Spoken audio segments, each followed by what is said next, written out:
Morning students. आज हम पढ़ेंगे accuracy and precision. Some basic concepts of chemistry हम पढ़ रहे थे, जिसमें पहले हमने मैटर्स के बारे में पढ़ा, उसकी क्लासिफिकेशन के बारे में पढ़ा, फिर हमने यूनिट्स के बारे में पढ़ा था। आज हम पढ़ेंगे एक्यूरेसी एंड प्रिसीजन। क्या होता है एक्यूरेसी, क्या होता है प्रिसीजन? बहुत इंपॉर्टेंट है। बहुत सारे स्टूडेंट्स को कंफ्यूजन रहता है, इसमें समझ में नहीं आता। बिल्कुल आसान तरीका बताऊंगा कि क्या है एक्यूरेसी और क्या प्रिसीजन है। देखो, हम बहुत सारी इंस्ट्रूमेंट्स यूज करेंगे, साइंस के अंदर यूज करते हैं, उससे हम कैलकुलेशंस, बहुत सारे मेजरमेंट्स करते हैं। अब वो मेजरमेंट्स कितनी एक्यूरेट है वो हमें कैसे पता चलेगा? क्या प्रिसीजन है, क्या एक्यूरेसी है हमारी, कैसे हम उसको पता लगाएंगे? तो उनमें कितना एरर है वो सब एक्यूरेसी और प्रिसीजन से हम डिटरमाइन कर सकते हैं। ठीक है, उनमें कुछ ना कुछ मिस्टेक भी करेंगे। अब कोई भी मेजरमेंट है, कोई भी कैलकुलेशन है, वो किस बात पे डिपेंड करेगा कि आप कैसा इंस्ट्रूमेंट यूज कर रहे हो, उसकी क्वालिटी क्या है, उसके अंदर कोई फॉल्ट, कोई एरर तो नहीं है। ठीक है, और आप जो रीडिंग ले रहा है उसकी स्किल्स कैसी है, उसकी स्किल्स कैसी है। देखो, दो चीजों पे आपकी रीडिंग, जो मेजरमेंट है वो दो चीजों पे डिपेंड करेगा। आप जो इंस्ट्रूमेंट यूज कर रहे हो, जो रीडिंग ले रहा है उसकी स्किल्स कैसी है। मतलब जो भी कोई भी स्टूडेंट है जो मेजर कर रहा है, उसकी स्किल्स कैसी, कितनी अच्छी तरीके से वो उसको मेजर कर सकता है, रीडिंग ले सकता है, वो उन दो बातों पे डिपेंड करता है। तो ऐसा ही है। अब देखो, इसको समझने के लिए मैं अभी हम देखेंगे कुछ एग्जाम्पल से, बिल्कुल आसानी से समझ में आ जाएगा कि क्या है एक्यूरेसी और क्या प्रिसीजन।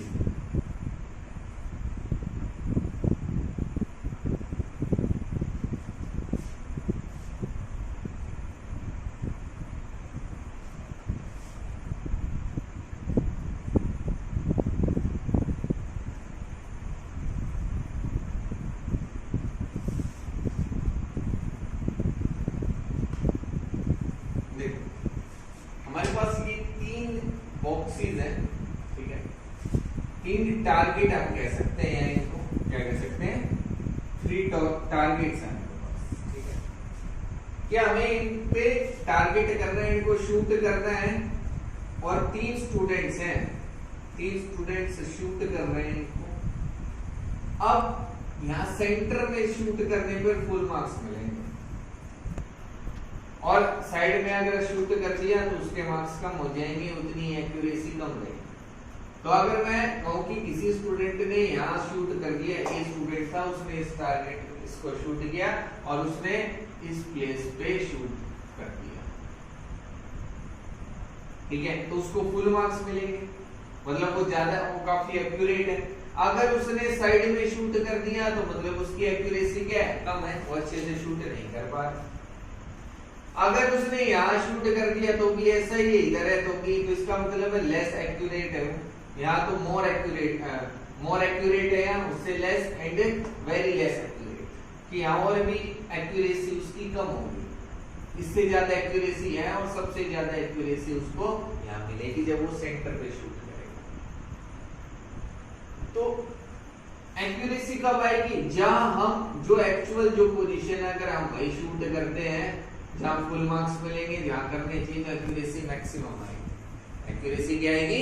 मैक्सिमम। मतलब यहाँ एरर मिनिमम होगा। एरर क्या होगा? मिनिमम होगा। अगर एक्यूरेसी हमें मैक्सिमम करनी है तो एरर कितना करना पड़ेगा? मिनिमम। जैसे ये पॉइंट है, हमने पहले यहाँ शूट कर दिया इस पॉइंट पे, सेकंड जो शूट किया हमने वो यहाँ कर दिया, फिर यहाँ कर दिया, फिर इधर कर दिया। इस तरीके से हम कर सकते हैं। तो बिल्कुल सेंटर पे कर रहे हैं तो मतलब 100% एक्यूरेसी है। थोड़ा सा साइड में किया तो 95, 92 हो गए, उससे भी बाहर चलेंगे तो 90 से नीचे आ गया, 80, 85, 70, 0, और मतलब कोई भी एक्यूरेसी हम बता सकते हैं। जहां एरर मिनिमम हो वहां एक्यूरेसी मैक्सिमम, वहां एक्यूरेसी क्या होगी? मैक्सिमम होगी।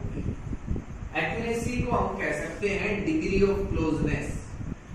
डिग्री ऑफ क्लोजनेस कि हम हमारे टारगेट के कितने क्लोज हैं, हम हमारे टारगेट के कितने क्लोज हैं, जितने क्लोज रहेंगे एक्यूरेसी उतनी ही ज्यादा है, एक्यूरेसी उतनी ही ज्यादा है कि हमने यहाँ शूट किया तो हम टारगेट से दूर है, पास किया तो टारगेट के पास चले गए तो एक्यूरेसी इंक्रीज होगी। तो डिग्री ऑफ क्लोजनेस को हम क्या कह सकते हैं, एक्यूरेसी। अब अगर हम बात करें प्रिसीजन कि हम कह रहे हैं हम इनको शूट कर रहे हैं टारगेट को, और हम जिस भी गन से शूट कर रहे हैं, जिस भी इंस्ट्रूमेंट से हम शूट कर रहे हैं इसको, अगर उसी में कोई फॉल्ट है, कोई एरर है, तो क्या होगा कि हम कहीं शूट करेंगे, कहीं भी शूट करेंगे, लेकिन हमारी एक्यूरेसी ठीक है, हमारी एक्यूरेसी क्या है, ठीक है। देखो एक्यूरेसी और प्रिसीजन दोनों अलग अलग कब होंगे, अगर मैंने कहा कि हमने जो शूटिंग की है फर्स्ट केस में यहाँ की, तो मैं यहाँ क्या लिखूंगा, गुड एक्यूरेसी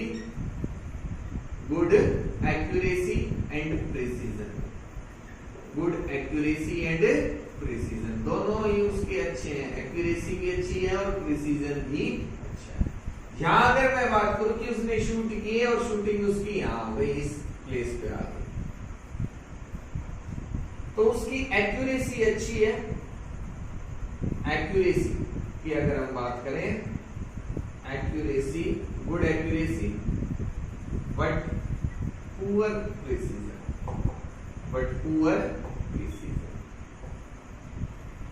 और अगर उसने शूट कर दिया कहीं भी,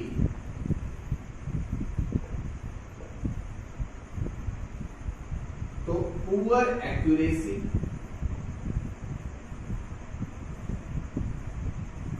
and poor precision,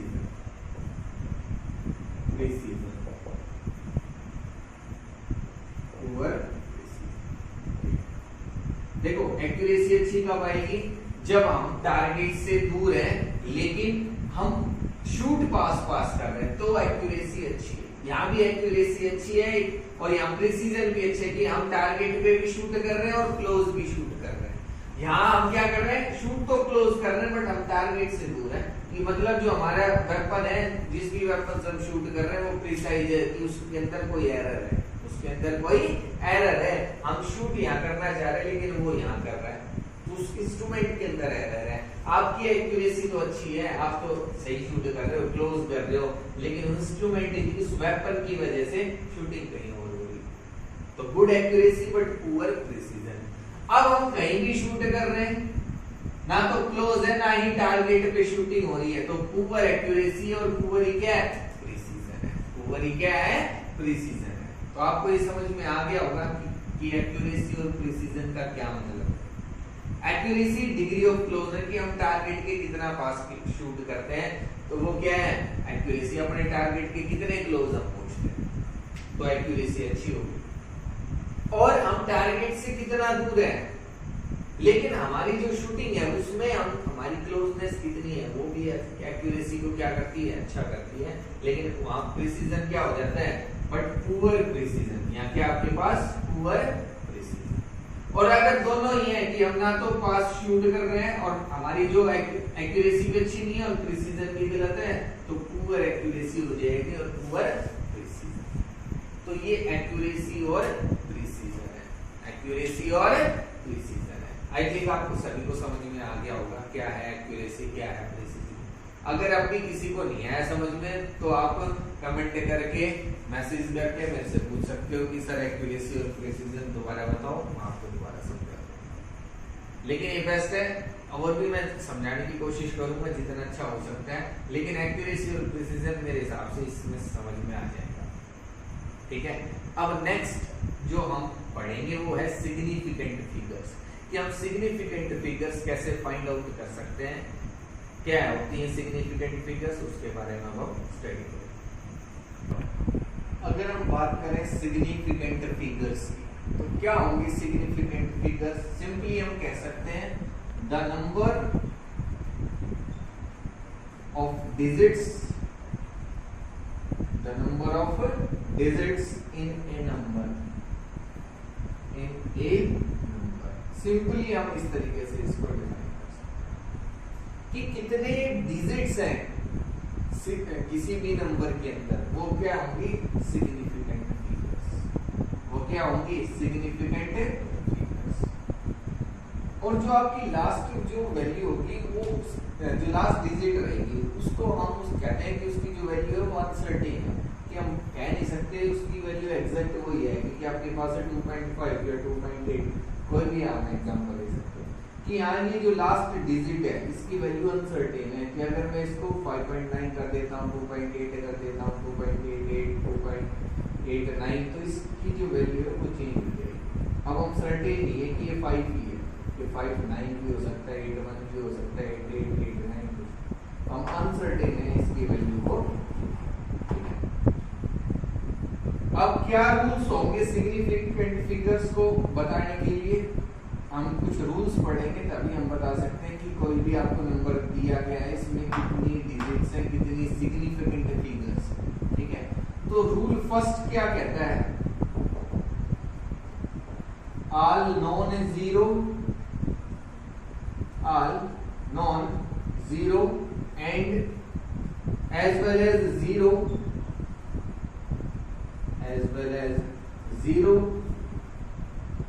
digits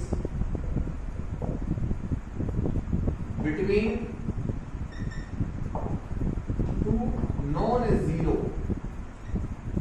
digits are significant.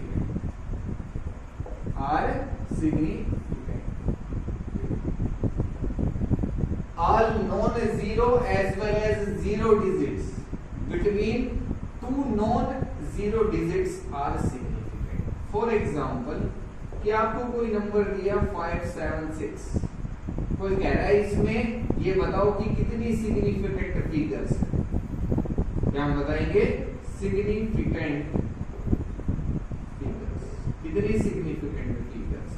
तो यहाँ जो सिग्निफिकेंट फिगर्स होंगी कितनी होंगी, 3, क्योंकि तीनों कैसी है, नॉन जीरो रहेंगे तब तो उतनी हो जाएगी। अगर आपके पास है 5005, तो आपके पास दो नॉन जीरो डिजिट्स हैं जिनके बीच में क्या है, 0, तो ये भी क्या होगी, सिग्निफिकेंट होगी। और यहाँ जो टोटल नंबर ऑफ डिजिट्स हैं जो सिग्निफिकेंट फिगर्स है वो कितनी हो जाएंगी, 4। फर्स्ट रूल के अकॉर्डिंग हम बता रहे। अगर आपके पास है 4075, तो यहाँ भी कितनी सिग्निफिकेंट फिगर्स है, 4। दो नॉन जीरो डिजिट्स हैं और उनके बीच में क्या आपके पास है, एक 0 है, दूसरा नॉन जीरो है, दोनों ही सिग्निफिकेंट होंगे, और ये भी क्या होगा, सिग्निफिकेंट। तो टोटल कितने होंगे, टोटल कितने होंगे, 4। इस तरीके से हम बता सकते हैं। आपके पास अगर पॉइंट में है तो भी ऐसा ही होगा कि आपने लिखा 5.072 या 50.72, तो यहाँ भी कितनी सिग्निफिकेंट फिगर्स है, 4, और यहाँ भी कितनी है, 4 सिग्निफिकेंट फिगर्स, ठीक है। दोनों जगह 4 सिग्निफिकेंट फिगर्स है, चाहे पॉइंट हो, कोई दिक्कत नहीं, ठीक है। अब और क्या रूल्स है, नेक्स्ट रूल पढ़ते हैं, उसके अकॉर्डिंग कैसे बताएंगे। अगर हम आपके पास नंबर चेंज हो जाए इस तरीके से 0076 या 7600, तो कितनी सिग्निफिकेंट फिगर्स हैं इसमें, कितनी इसमें, वो सब हम देखते हैं। अब ये रूल क्या, नेक्स्ट रूल की अगर बात करें तो नेक्स्ट रूल कहते हैं zeros on the left of the first non-zero digit are not significant, कि आपके पास कोई भी नॉन जीरो डिजिट है फर्स्ट जो होगी, जैसे आपने लिखा 0.05, ये क्या नंबर है हमारे पास, इसमें जो फर्स्ट नॉन जीरो डिजिट है वो क्या है, 5 है, ये तो 0 है, ये नॉन जीरो है। इससे अगर इसके लेफ्ट में कोई भी 0 है तो वो क्या, कैसे रहेंगे, नॉट सिग्निफिकेंट, कैसे रहेंगे, नॉट सिग्निफिकेंट। तो इसके अंदर कोई आपसे पूछे कि सिग्निफिकेंट फिगर्स बताओ कितनी है, तो कितनी होंगी, 1, कितनी हो जाएंगी। और अगर आपसे कोई कहता है कि आपके पास है 0.029 या 0.0029 या 27, कुछ कोई भी हम नंबर ले सकते हैं। तो इसके अंदर कितनी सिग्निफिकेंट फिगर्स होंगे, 2, यहां भी कितनी होंगी आपके पास, कितनी हो जाएंगी? अगर आपको किसी ने एक नंबर दिया 0.0205, बताओ इसके अंदर कितनी सिग्निफिकेंट फिगर्स है, तो इसके अंदर कितनी रहेंगी? 3। जो आपके पास फर्स्ट नॉन जीरो डिजिट है उससे पहले वाली जीरो को काउंट नहीं करेंगे, ये इंक्लूड नहीं होंगी, ये अब होंगी क्योंकि ये जीरो किस में आ रहा है? दो नॉन जीरो डिजिट के बीच में है। तो कितनी सिग्निफिकेंट फिगर हो गई? कितनी सिग्निफिकेंट फिगर्स हो गई? तो ये हमारा सेकंड रूल है। अब थर्ड रूल क्या कहता है वो पढ़ते हैं। नेक्स्ट जो रूल है वो क्या कहता है? If the number ends in zeros but these zeros are to the right of the decimal point, then these zeros are significant. then these zeros are significant. क्या मतलब है कि अगर कोई नंबर एंड कर रहे हैं जीरो से और जो आपके पास जीरो है वो डेसिमल पॉइंट के बाद है, किसके बाद है? डेसिमल पॉइंट के बाद है। राइट, देखो आपका जो राइट है वो डेसिमल का राइट होगा, लेफ्ट की बात करेंगे तो आपका जो लेफ्ट है वो डेसिमल का लेफ्ट होगा। तो हम कह रहे हैं अगर डेसिमल के राइट में है तो ये जो जीरो रहेगी ये सिग्निफिकेंट है। ये कैसी है? सिग्निफिकेंट है। तो अगर इसके अंदर कोई आपसे पूछे कि सिग्निफिकेंट फिगर बताओ कितनी है इसके अंदर, तो कितनी होंगी आपके पास? अगर आपने लिखा 2.500 तो यहाँ कितनी सिग्निफिकेंट फिगर्स हैं? 4। आपने लिखा 0.0500, यहाँ कितनी सिग्निफिकेंट फिगर्स हैं? 3। ये वाली नहीं है, ठीक है, ये वाली नहीं है। नॉन जीरो से जो पहले होंगी वो नहीं होंगी, नॉन जीरो के बाद वाली होंगी। 3 सिग्निफिकेंट फिगर्स है। अगर आपने लिखा 2.2020 तो यहाँ कितनी सिग्निफिकेंट फिगर्स है आपके पास? 5 सिग्निफिकेंट फिगर्स। कितनी सिग्निफिकेंट फिगर्स है? 5। आसान है बिल्कुल कि आपके पास अगर डेसिमल के राइट में नॉन जीरो के बाद में है तो उन जीरोस को हम सिग्निफिकेंट फिगर के अंदर काउंट करें। ये आपका थर्ड रूल रहता है। अब फोर्थ रूल क्या है वो पढ़ते हैं। नेक्स्ट जो रूल है वो क्या कहता है? If A number ends in zeros but these zeros are to the right of the decimal point, then these may be or may not be significant. तो ये सिग्निफिकेंट हो भी सकती है और नहीं भी हो सकती है। फॉर एग्जांपल अगर मैंने लिखा 10500,